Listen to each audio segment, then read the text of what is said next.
गडचिरोली जिल्ह्यात झालेल्या अतिवृष्टीमुळे जवळपास 25 मार्ग जे आहे ते बंद होते।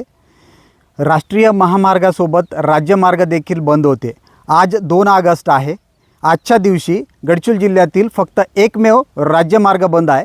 370 अल-ऐरी ते सिरोंचा हा राज्यमार्ग आहे। माझ्या पाठीमागे आपण बघू शकता, या ठिकाणी रस्त्यावर पुराचा पाणी जे आहे साचलेला आहे।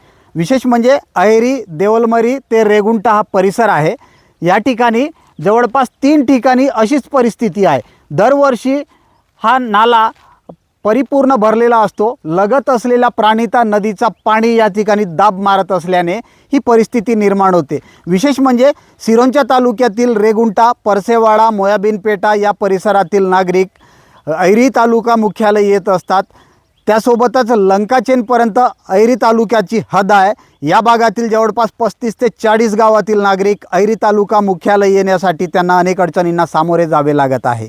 विशेष म्हणजे सिरोंचा तालुक्यातील या भागातील नागरिकांचा ऐरी तालुक्यासोबत रोटीबेटीचा त्यांचा व्यवहार आहे। अशा परिस्थितीत खाजगी वाहनाने या मुख्य रस्त्यावर पाण्यातून बोटीने प्रवास करण्याची नामुष्की त्यांच्यावर ओढवली आहे। विशेष म्हणजे या भागात आता एस-टी महामंडळाचे बसेस देखील बंद आहे। नागरिकांचे हाल होत आहे। दरवर्षी या भागात हीच परिस्थिती निर्माण होते। मात्र उंच पूल बनवण्याकडे प्रशासनाचे कुठेतरी दुर्लक्ष होत असल्याने दरवर्षी या परिस्थितीला सामोरे जाण्याची आता नामुष्की या भागातील नागरिकावर ओढवली आहे।